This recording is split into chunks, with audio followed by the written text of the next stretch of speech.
You'll be amazed to know that Bear Grylls' greatest fear was heights. Not just a normal fear, but a rare condition that caused an intense phobia of heights. Yet, ironically, just a few years later, his show began, featuring him jumping from helicopters at great heights. Quite surprising, isn't it?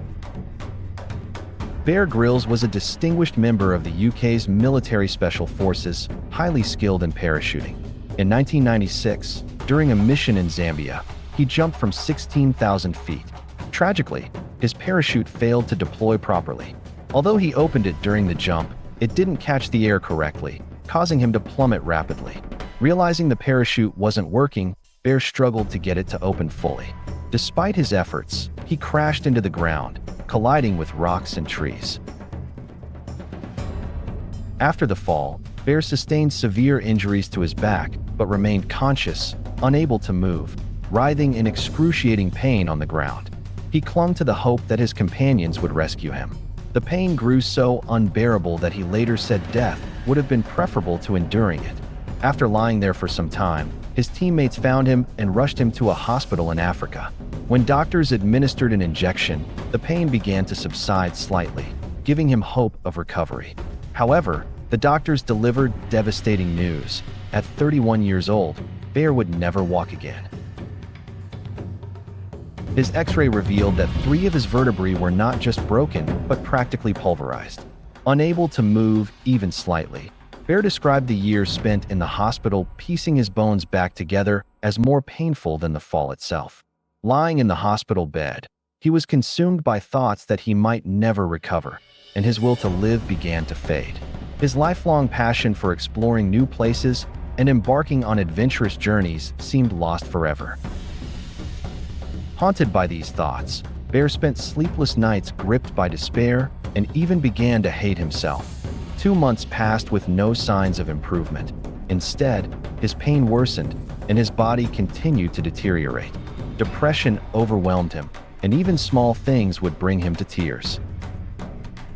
Yet, those who knew Bear Grylls saw him as a highly positive person and believed he could overcome this. But Bear was broken inside, unable to see any hope or light ahead.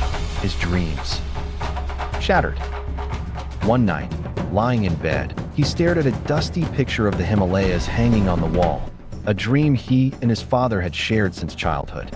Alone that night, he mustered the courage to crawl to the picture, wipe off the dust, and began thinking about how to reclaim his life and conquer the Himalayas. Exhausted by these thoughts, he fell asleep, but the idea embedded itself in his subconscious. The next morning, he recalled his grandmother's words from childhood. Everything happens for a reason, and it's always for the good. When you face hardship, believe it's part of the Creator's plan, and the Creator never allows anything bad to happen. Reflecting on this, Bear realized he could have died in the accident, but was still alive. Surely, the Creator had something good in store for him. These thoughts began to dissolve his fears about whether he'd walk again or return to the Special Forces. By reducing this overthinking, he found mental peace, and his negative stress began to fade. Focusing on healing his mind first, Bear started to see physical improvements. His bones began to mend, and he recalled a friend's words. Through the Creator's will, a person is born and reborn. This injury has given you a rebirth, like a child with no worries about the past or future. If you want to express gratitude, do it for the present.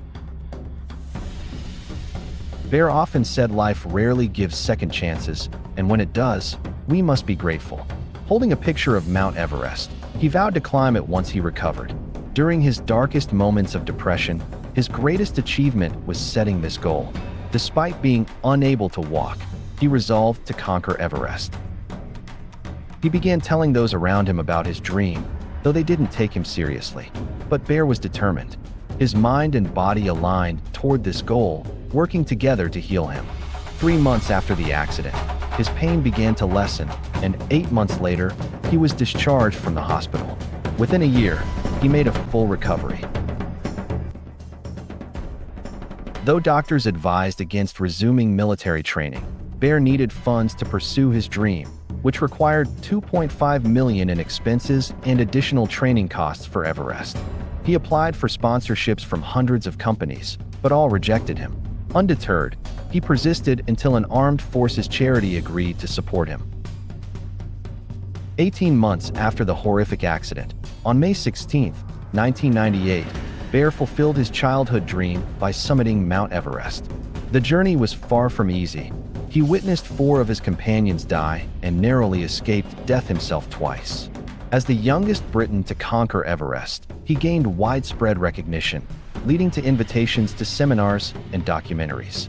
Eventually, the Discovery Channel gave him the platform that made him a global name through Man vs. Wild. You might be one of the millions who know him from that show, but the real challenge is finding yourself. A man whose spine was shattered, told by doctors and others that recovery was impossible, and who even doubted himself, went on to conquer the world. So what's holding you back? The Creator has given you everything you need.